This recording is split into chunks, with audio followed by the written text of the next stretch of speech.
ও আমাদের ফাটাফাটি লাগছে ফাটি খুলছে নাকি তুই কথা এই যে আমাদের মোহনবাগানের রেফারি যাচ্ছে।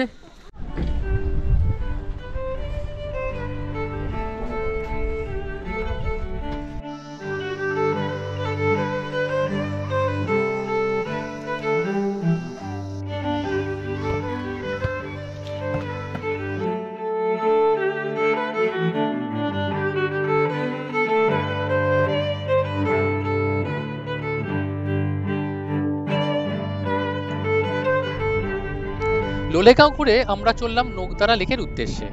নোকদারা লেক বা নোকদারা বোটিং কমপ্লেক্স একটি ম্যানমেড লেক, যেটি লোলেগাঁও থেকে 5 কিলোমিটার দূরে। যেতে সময় লাগে 30 মিনিট মতো। লোলেগাঁও সানরাইজ ভিউ পয়েন্ট আর হ্যাঙ্গিং ব্রিজ ঘুরে আমাদের সবারই হালকা খিদে পেয়ে গেছিল। তার মধ্যে আবার অনেককে জোক কামড়ানোর জন্য রাস্তাতেই নেবে সেই জোকে নুন দেওয়া হলো এবং খাওয়া হলো ম্যাগি। ম্যাগিটা করেছে দেখুন, ভেতরে একদম পেঁয়াজ দেওয়া, একদম দারুণ ভাবে। এটা ম্যাগি নয়, ওয়াই মানে পেঁয়াজ তারপর টমেটো সব কিছু দিয়ে করেছে। দামও কিন্তু বেশি নয়, 40 টাকা মাত্র দাম, কিন্তু এক বাটি পুরো একদম দারুণ, একদম স্যুপ স্যুপ ম্যাগি, দারুণ করেছে। হালকা করে ম্যাগি খেয়ে আমরা চললাম নোকদারা চিলের উদ্দেশ্যে। লাভা লোলেগাঁও আর কাফের গাঁওয়ের মতো নোকদারাও কিন্তু আস্তে আস্তে মানুষের নজরে পড়ছে। আর এই নোকদারা লেক হচ্ছে তার মধ্যে এক অন্যতম অ্যাট্রাকশন। ঢুকেই টিকিট কাউন্টার, টিকিট কেটে গাড়ি রেখে আপনাকে ভেতরে ঢুকতে হবে এবং পার্কিংটা টিকিট কাউন্টারের ভেতরেই।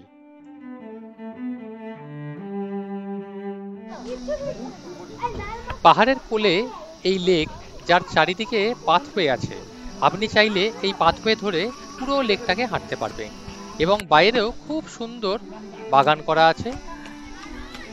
বোটিং না করতে চাইলে আপনি এই গার্ডেনটাই ঘুরে বেড়াতে পারেন, ভীষণ সুন্দর।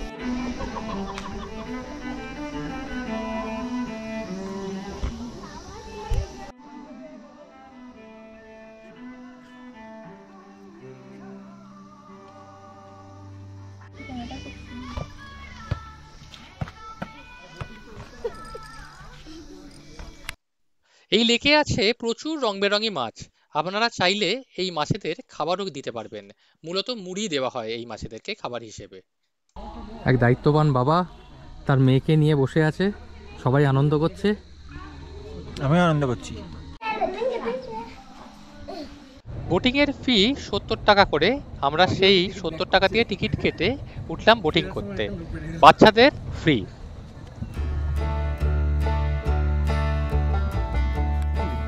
বোটিং আপনি যতক্ষণ খুশি করতে পারবেন। আমরা সেটা জানতাম না, তার কারণটা বললো স্টুয়ার্ড দা। নাহলে কে সাঁতার কেটে বোটটা নিতে আসবে?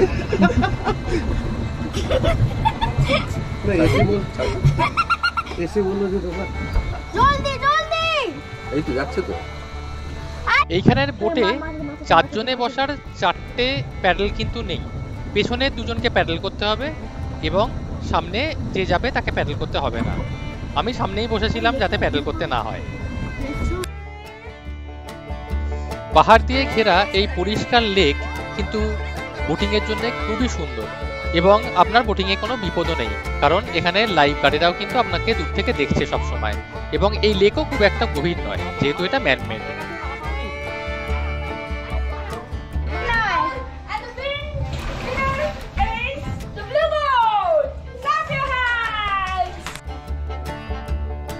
শুধু বোটিং নয়, বোটিং করার পর আমরা এই পাথওয়ে দিয়ে হেঁটেও ঘুরলাম এই লেককে।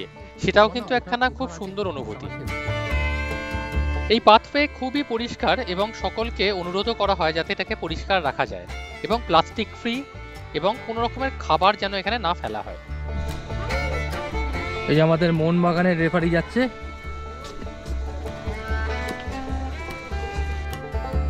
যেহেতু লাভা বা লোলেগাঁও থেকে এই জায়গাটি খুবই সামনে, তাই আপনারা কিন্তু এটা নিশ্চয়ই ঘুরে যেতে পারেন। এখানে আপনাদের একখানা সুন্দর সময় কাটবে। নোকদারা থেকে বেরিয়ে আমরা শুরু করলাম আমাদের পাবংয়ের দিকে যাত্রা। আস্তে আস্তে এই একটাই খারাপ লাগলো যে প্রচুর গাছ কাটা হচ্ছে এখানে রাস্তা করার জন্য। কিছু করার নেই, এটাও দরকার। আমাদের অফবিট নর্থ বেঙ্গলের ব্লগ এখানেই শেষ। এই কালিম্পং এলাকায় কাংকেবং এবং পাবং এই সার্কিটটা কিন্তু সত্যিই খুব সুন্দর। আপনারা খুব ইজিলি এইখানে ঘুরে আসতে পারবেন, কোনো টেনশন ছাড়া, কোনো রকমের রিস্ক ছাড়া। অফবিট নর্থ বেঙ্গলের এই কাংকেবং এবং পাবংয়ের বাকি ভিডিও দেখতে আমাদের সময় ও সামারি চ্যানেলে সাবস্ক্রাইব করুন। ওখানে এই পুরো সিরিজটা আপনারা দেখতে পাবেন। Thank you.